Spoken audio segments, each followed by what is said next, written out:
오늘 주일설교의 주제는 하나님의 나라 6번째 시간으로 심령이 가난하여 애통하는 자의 하나님의 나라의 복은 무엇인가입니다.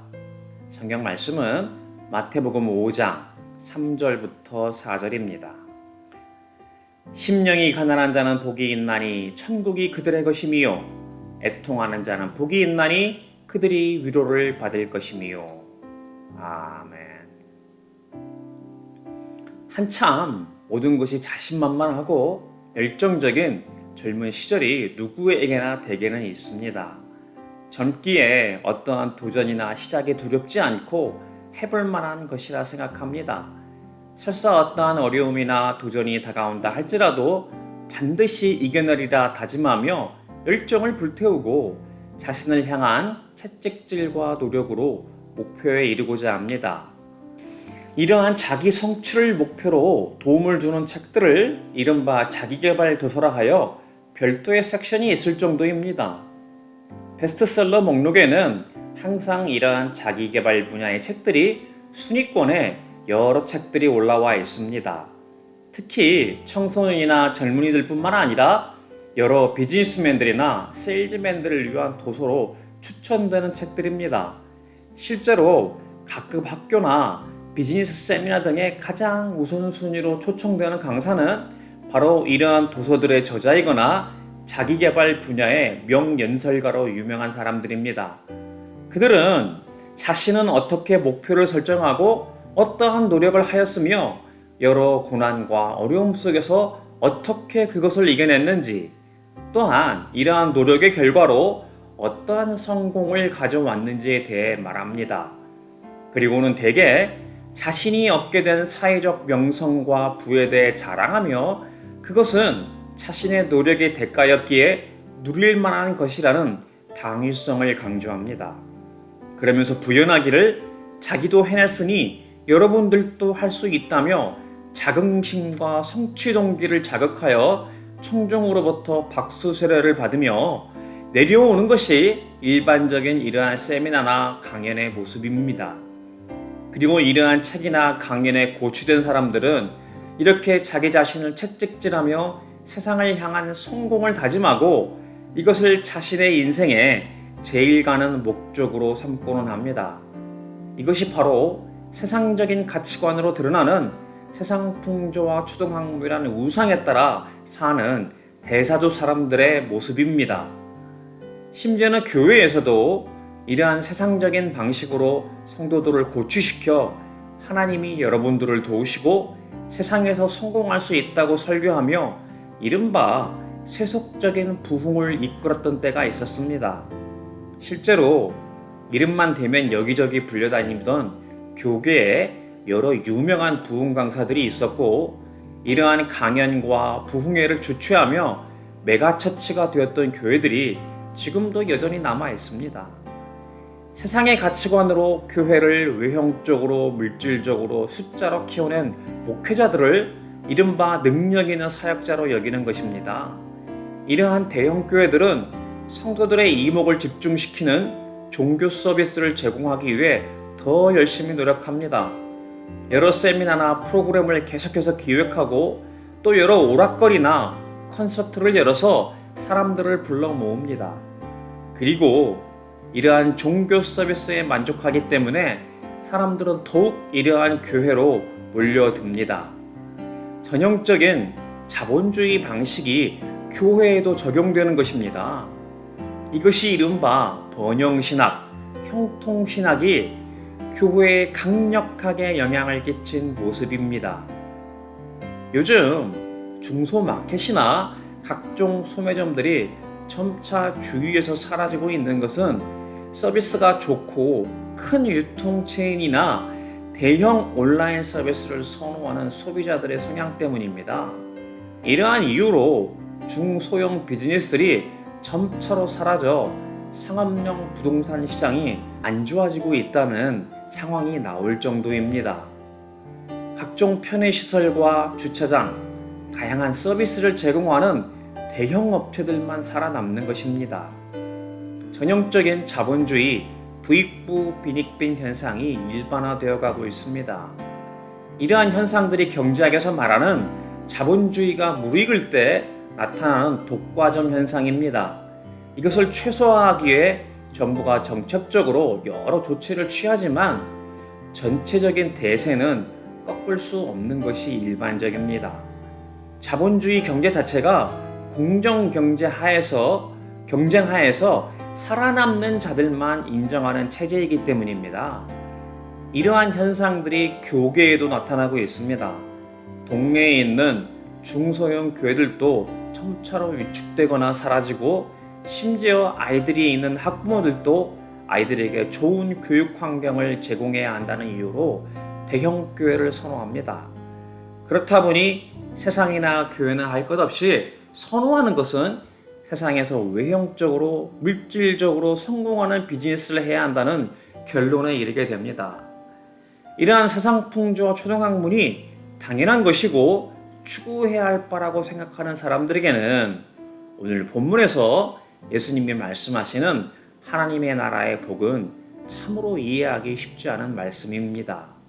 마치 예수님이 말씀하시는 복은 그들에게 들리기에는 연약하고 능력이 없어 신념이나 자존감 없는 사람들에게나 어울리는 것처럼 여겨지기 때문입니다. 그들이 생각하기에는 마음이 가난하고 애통하는 자는 세상 속에서 나약하여 자립심이 부족한 사람들이기에 그저 신에게나 의지해서 어떻게 상황을 타개해 보려는 것처럼 보입니다. 기독교를 그저 이러한 사람들, 즉 세상적으로 열등하고 나약한 사람들을 위로해주고 도와주는 의미 정도로 폄하하게 됩니다. 실제로 예수님이 그들이 생각하는 것과 비슷한 것처럼 말씀하시기도 했습니다.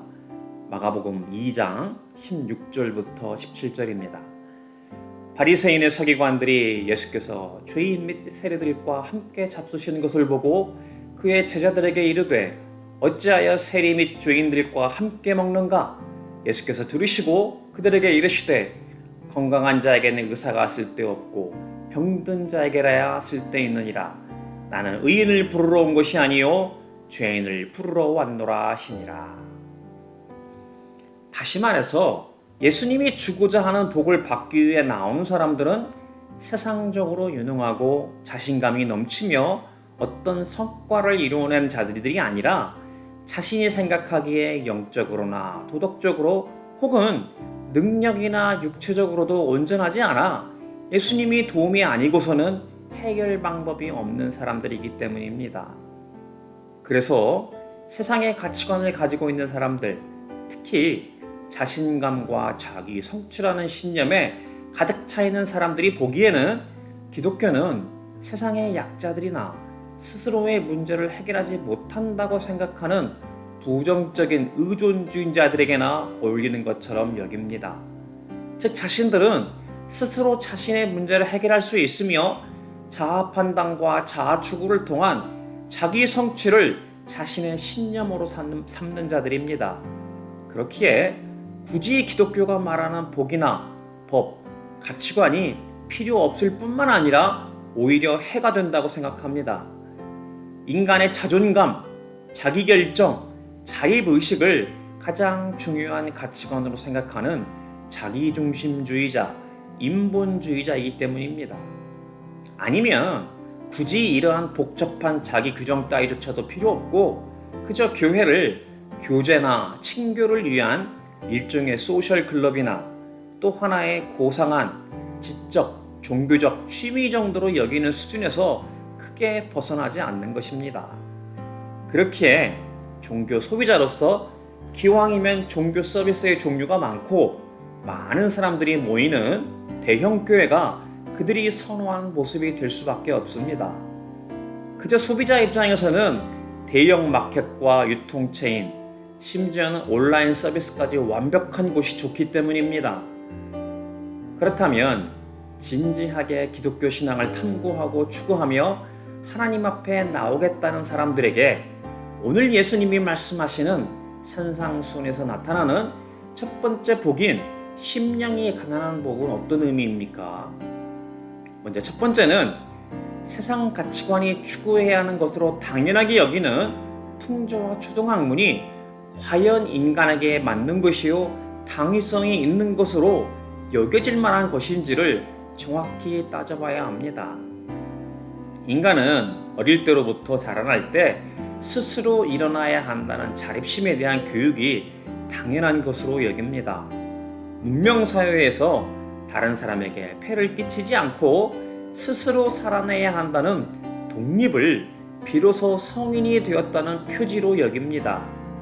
특히 장자로 태어난 사람들이나 아니면 가난한 집안에서 태어나 스스로 자신을 챙길 수밖에 없는 것으로 여기는 환경에서 자라나는 사람들은 더욱 그렇습니다. 자신의 현 상황을 극복해야 한다는 교훈을 암묵적으로 스스로에게 주입시키거나 혹은 주위에서도 그러한 것이 당연하다고 생각하게 합니다. 이러한 자립심은 오직 자신만을 의지하게 하고 다른 사람에게 기대하거나 의지하는 나약함을 이른바 실패로 여기게 됩니다. 여기에서 나타나는 현상은 크게 두 가지로 발전하게 됩니다. 그러한 노력이 일정 정도의 성과를 이루어냈을 때 나타나는 것이 바로 교만이고, 노력에도 불구하고 성과를 내지 못했을 때 나타나는 것이 바로 염려와 낙심, 심지어는 불만족으로 인한 자포자기에 빠지는 것입니다. 하지만 하나님을 믿으며 의지함으로 예수님께 나오는 사람들은 자신이 영적으로 도덕적으로 아무런 능력이 없는 불구자임을 인정하는 사람들입니다. 예수님이 마가복음 2장 16절부터 17절에서 말씀하신 대로 자신이 병든 자임을 스스로 인정하고 예수님께 나아갈 수밖에 없는 사람들입니다. 오늘 주제 본문인 마태복음 5장 3절부터 4절입니다. 심령이 가난한 자는 복이 있나니 천국이 그들의 것이며 애통하는 자는 복이 있나니 그들이 위로를 받을 것이며. 지난 주일 설교에서 이미 얘기한 대로 복이 있는 사람이 심령이 가난하고 애통하는 자입니다. 그 반대는 아니라고 했습니다. 행위를 했다고 해서 구원을 받고 복이 있는 것이 아니라 구원받고 복이 있는 자의 행위로 나타나는 모습이 마음이 가난하며 자신의 처지를 애통하게 여기는 것입니다. 그렇다면 성경에서 나타나는 사람들을 통하여 심령이 가난하다는 것이 어떤 의미인지를 보다 자세히 살펴보겠습니다. 먼저 아브라함입니다. 창세기 18장 27절입니다. 아브라함이 대답하여 이르되 나는 티끌이나 재와 같사오나 감히 죽게 아뢰나이다. 아브라함은 조카 롯이 살고 있는 소돔과 고모라가 망하는 것을 막기 위해 하나님을 의지하며 나아가 자신의 처지와 형편, 능력에 대해서 티끌이나 재와 같다고 고백합니다. 자신이 다 알 수 없고 또 그럴 능력도 안 되는 처지이지만 그럼에도 불구하고 하나님 앞에 나아가 감히 자신의 뜻을 아뢰는 것입니다. 이럴 때 나타나는 아브라함의 모습은 자신이 하나님 앞에 영적이나 도덕적으로 혹은 능력으로도 아무것도 내세울 것이 없다는 것을 스스로 정확히 인지하면서 고백하는 것입니다. 이것이 바로 복 있는 자의 마음이 겸손한 모습입니다. 실은 능력이 있어도 자신을 낮추는 것이 아니라 자신의 실제의 모습을 바로 인식하고 오직 능력자이신 하나님 외에는 자신을 도울 자가 없다는 것을 인정하는 것입니다. 이번에는 모세입니다. 출애굽기 3장 11절과 4장 10절입니다. 모세가 하나님께 아뢰되 내가 누구이기에 바로에게 가며 이스라엘 자손을 애굽에서 인도하여 내리이까? 모세가 여호와께 아뢰되 오 주여 나는 본래 말을 잘하지 못하는 자니이다. 주께서 주의 종에게 명령하신 후에도 역시 그러하니 나는 입이 뻣뻣하고 혀가 둔한 자니이다. 하나님이 모세를 부르셔서 마침내 애굽에 가서 이스라엘 자손들을 인도하라는 사명을 맡겼을 때 모세가 하나님께 자신은 그러한 일을 감당할 능력이 안 된다면서 변명하는 내용입니다. 이것은 아브라함의 경우와는 달리 스스로 자신을 낮추는 겸손이 아니라 하나님을 신뢰하지 못하는 믿음의 부족을 드러내는 것입니다. 이러한 모세의 모습을 보고 하나님은 이렇게 응답하셨습니다. 출애굽기 4장 11절부터 12절입니다. 여호와께서 그에게 이르시되 누가 사람의 입을 지었느냐? 누가 말 못하는 자나 못 듣는 자나 눈 밝은 자나 맹인이 되게 하였느냐? 나 여호와가 아니냐? 이제 가라. 내가 네 입과 함께 있어서 할 말을 가르치리라. 얼핏 보기에는 아브라함이나 모세가 하나님께 나아가 드리는 말씀이 둘 다 비슷한 겸손 같은 것처럼 보일지는 모르지만 실제로 그 내면을 볼 때는 이렇게 차이가 나타납니다. 그렇다면 하나님 보시기에 복이 있는 사람이라고 말하는 행위의 모습이나 태도는 무엇입니까? 스스로 무엇을 할 수 있을 것처럼 여기는 교만이 아니라 마음이 겸손하여 하나님만 의지하며 그 앞에 나아가는 자가 되라는 것이지, 결코 이미 용서받았음에도 불구하고 필요 이상의 죄책감이나 자신의 존재에 대한 무가치함이나 쓸모없음에 사로잡히라는 것이 아니라는 것을 알 수 있습니다. 우리는 이것을 분명히 구별해낼 수 있어야 합니다. 심령이 가난하다는 것은 결코 자신을 비하하라는 뜻이 아닙니다. 그렇다고 해서 하나님이 모세에게 세상적인 자기개발, 동기부여 강사들이나 연설자들이 말하는 것처럼 스스로 자아성취, 동기부여를 하여 해낼 수 있다고 고취시키지는 않았습니다. 하나님은 분명히 이렇게 말씀하셨습니다. 너 자신을 비하하거나 무가치하며 쓸모없다고 생각하지 말라. 너는 오직 나만 바라보아라. 내가 네 입을 만들었고 너와 함께 할 것이다. 내가 너에게 할 말을 가르칠 것이고 너를 도울 것이니 너는 나만 보고 살아라. 낮은 자존감으로 인하여 매사에 부정적이고 스스로를 불필요한 자로 여기는 것이 마음이 겸손한 것이 아닙니다. 그렇다고 해서 하나님은 모세에게 높은 자존감을 가지라 하지 않으셨습니다. 오직 하나님만 의지하고 하나님의 은혜를 바라보라 하신 것입니다. 이사야 41장 13절부터 14절입니다. 이는 나 여호와 너의 하나님이 네 오른손을 붙들고 네게 이르기를 두려워하지 말라. 내가 너를 도우리라 할 것임이니라.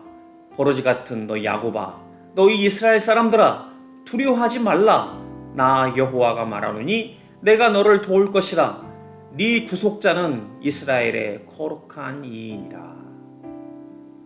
우리가 무슨 대단한 사람인 것처럼 스스로를 고취시키는 자기개발, 성취 동기를 강조하는 연설자들의 말을 듣고 자존심을 높이는 것이 아니라 우리의 낮은 자존감을 해결하는 방법은 오직 여호와 하나님께서 우리와 함께 하시며 우리를 도우시는 구속자라는 것을 깨닫는 것입니다. 자신이 피조물이라는 처지와 한계를 바로 인식함과 동시에 우리를 인도하며 도우시고 마침내 구원하실 여호와를 신뢰하라는 것입니다. 세상 가치관이 추구하는 풍조와 초등학문의 우상 속에서 느끼는 쾌락이나 만족감과는 분명히 차이가 있는 것을 확인하였습니다. 오늘 두 번째로 살펴보려는 것은 성경에서 나타나는 첫 번째 복인 심령이 가난한 자의 구체적인 모습은 어떠한 것인가 하는 것입니다. 성경에서 나타나는 심령이 가난한 자들의 구체적인 특징은 스스로의 자신감이나 자존감을 자랑하며 즐기는 자가 아니라 자신의 형편을 바로 인식하고 오직 하나님의 주권적인 은혜를 통해 맡겨진 사명을 감당해내는 유익함을 구하며 하나님 안에서 즐거워하며 행복함을 추구하는 것입니다.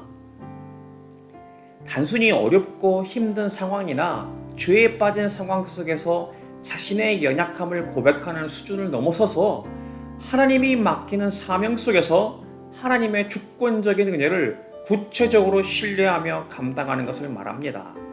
역대상 29장 14절부터 16절입니다. 나와 내 백성이 무엇이기에 이처럼 즐거운 마음으로 드릴 힘이 있었나이까?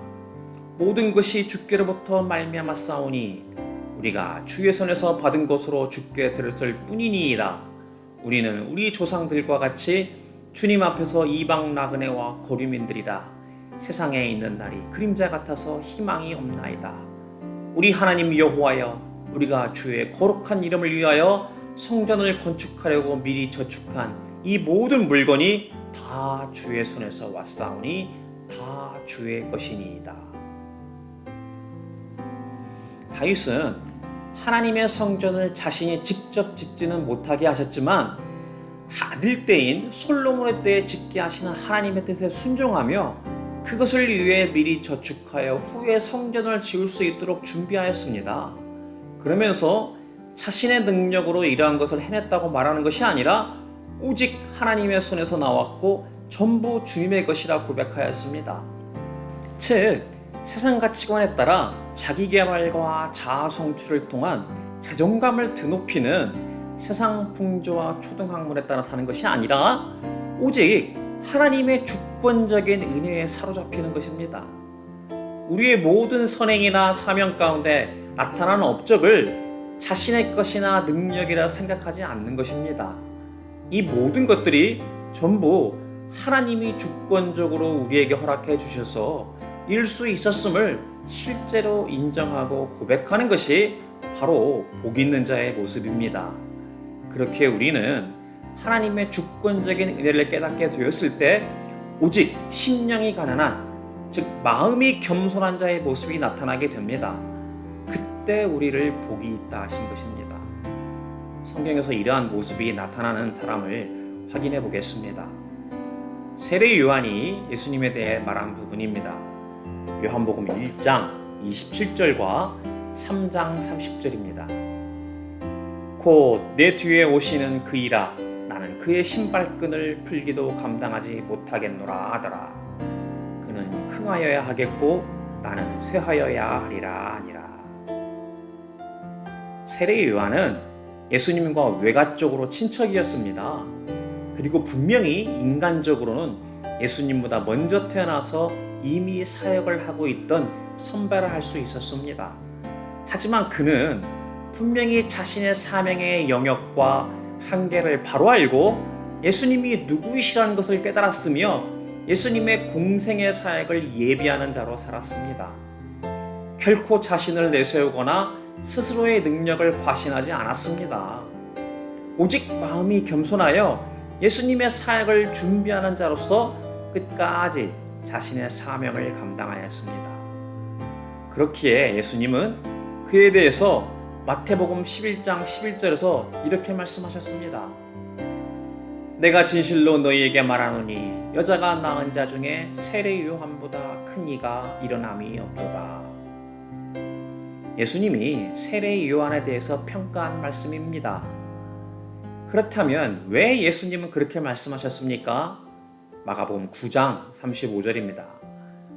예수께서 앉으사 12 제자를 불러서 이르시되 누구든지 첫째가 되고자 하면 무사람의 끝이 되며 무사람을 섬기는 자가 되어야 하리라 하시고, 심령이 가난한 자의 모습은 바로 이렇게 마음이 겸손하여 자신의 처지와 한계를 인정할 뿐만 아니라 자신이 맡겨진 사명을 하나님의 주권적인 은혜 가운데 감당하는 것입니다.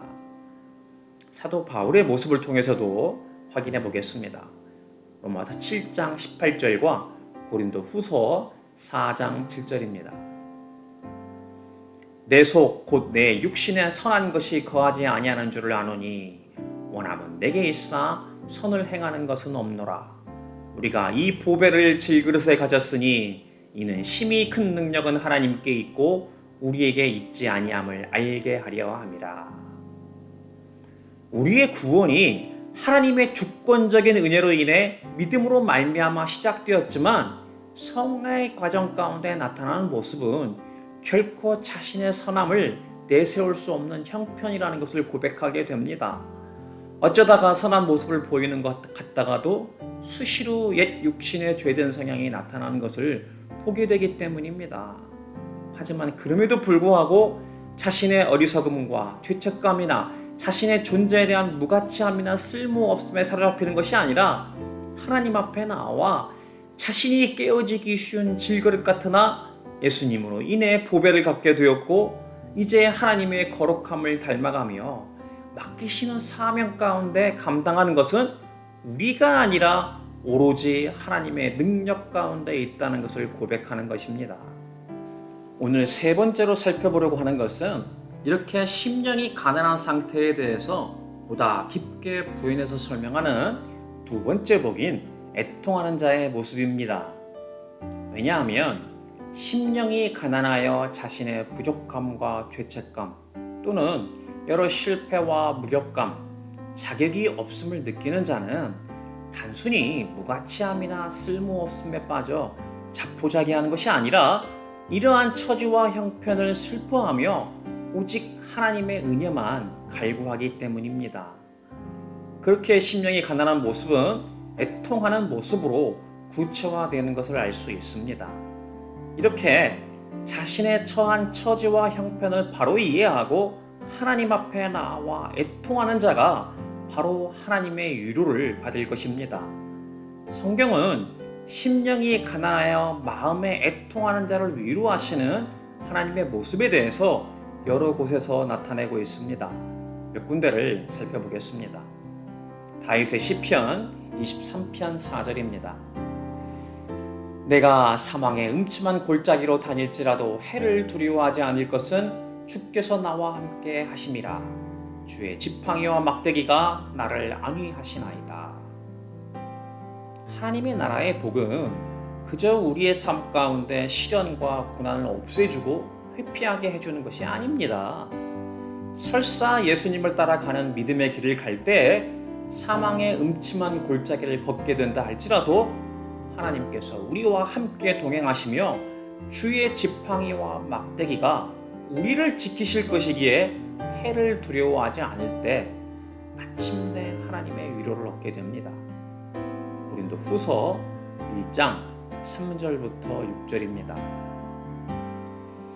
찬송하리로다. 그는 우리 주 예수 그리스도의 하나님이시요 자비의 아버지시요 모든 위로의 하나님이시며 우리의 모든 환난 중에서 우리를 위로하사 우리로 하여금 하나님께 받는 위로로서 모든 환난 중에 있는 자들을 능히 위로하게 하시는 이시로다. 그리스도의 고난이 우리에게 넘친 것 같이 우리가 받는 위로도 그리스도로 말미암아 넘치는도다. 우리가 환난 당하는 것도 너희가 위로와 구원을 받게 하려는 것이요 우리가 위로를 받는 것도 너희가 위로를 받게 하려는 것이니 이 위로가 너희 속에 역사하여 우리가 받는 것 같은 고난을 너희도 견디게 하느니라. 사도 바울도 분명히 언급하는 것처럼 하나님의 나라의 복이 세상 가치관이 말하는 이 땅에서의 성공으로부터 오는 만족과 쾌락이 아님을 분명히 하고 있습니다. 예수 그리스도를 따르는 일은 자기를 부인하고 자기 십자가를 지는 것입니다. 그렇기에 피할 수 없는 우리의 시련과 고난 속에서 마음이 겸손하여 자신의 처지와 한계를 애통해 할 때 하나님이 우리를 위로하십니다. 이렇게 우리가 환난을 당하는 것을 통해 하나님의 위로가 우리 가운데 역사하여 시련과 고난을 견디게 해주시는 것입니다. 바로 성령의 열매인 오래 참음과 절제를 우리 가운데 이루는 것입니다. 요한복음 14장 16절도 보겠습니다. 내가 아버지께 구하겠으니 그가 또 다른 보혜사를 너희에게 주사 영원토록 너희와 함께 있게 하리니 그는 진리의 영이라. 세상은 능히 그를 받지 못하리니 이는 그를 보지도 못하고 알지도 못함이라. 그러나 너희는 그를 아나니 그는 너희와 함께 거하심이요 또 너희 속에 계시겠습니다. 내가 너희를 고아와 같이 버려두지 아니하고 너희에게로 오리라. 마음이 겸손하여 애통하는 자를 하나님은 위로하시며 오래 참과 절제의 성령의 열매를 맺게 하실 것입니다.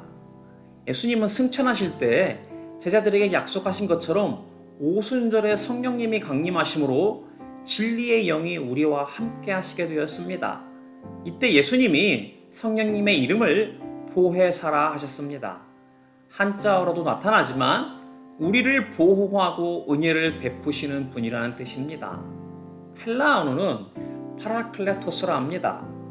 우리를 도우시며 곁에 있도록 부름받은 분이라는 뜻으로 위로자, 조력자, 상담자, 변호사라는 뜻입니다. 예수님이 이 땅에 다시 올 때까지 진리의 영이신 성령님께서 우리와 함께 하심으로 구원받은 하나님의 나라의 백성들이 마음이 가난하여 애통할 때일지라도 끝까지 하나님의 거룩하심을 닮아가며 맡겨진 사명 가운데 어떤 시련과 고난 속에서도 완주할 수 있도록 위로하며 도우실 것입니다. 이것이 바로 예수님이 산상수훈에서 말씀하시는 하나님의 나라의 첫 번째 복과 두 번째 복의 의미입니다. 우리가 구원받은 하나님 나라의 백성으로 그렇게 살 때 우리는 하나님이 허락하시는 복을 얻는 자가 될 것입니다. 바라기는 세상 풍조와 초등학문이라는 가치관에서 벗어나 하나님의 나라의 복을 바로 깨닫고 심령이 가난하여 애통함으로 하나님의 위로를 받아 마침내 하나님의 나라를 소유하는 복된 지체들이 되기를 주님의 이름으로 축복합니다.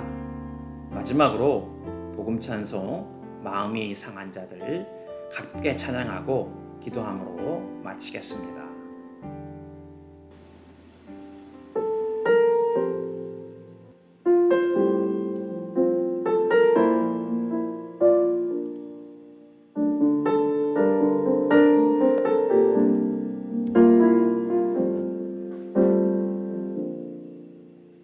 마음이 상한 자를 고치시는 주님, 하늘의 아버지 날 주관하소서. 주의 길로 인도하사 자유케 하소서. 새 일을 행하사 분케 하소서. 의에 줄이고 목이 마르니 성령의 기름 부으소서. 의에 줄이고 목이 마르니 내 장을 채워주소서.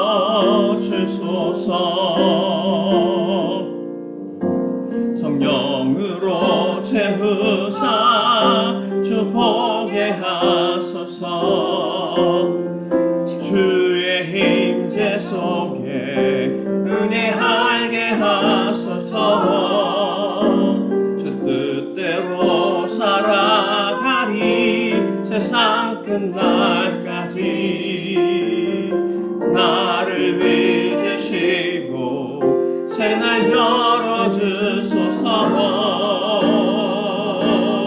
의에 줄이고 목이 마르니 성령의 기름 부으소서. 의에 줄이고 목이 마르니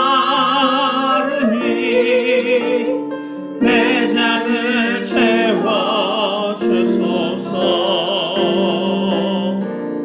의에 줄이고 목이 마르니 성령의 기름 부으소서. 의에 줄이고 목이 마르니 내 장을 채워주소서.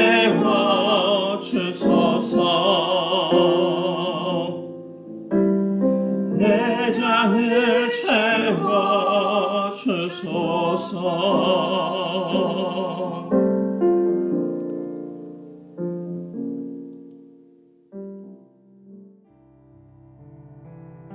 기도하겠습니다. 하나님 아버지, 저희가 예수를 믿노라 하지만 아직도 우리 가운데 세상의 영이 주관하고 있어 세상 풍조와 추동학문에 따라 사는 것을 바로 깨닫게 하여 주시옵소서. 여전히 자아 판단과 자아 추구라는 우상 속에서 자기 만족을 누리며 스스로를 우상 삼는 어리석음의 추에서 떠나게 하여 주시옵소서. 이러한 인간의 자존감, 자기결정, 자리불식을 가장 중요한 가치관으로 생각하는 자기중심주의 가치관에서 벗어나게 하여 주시옵소서.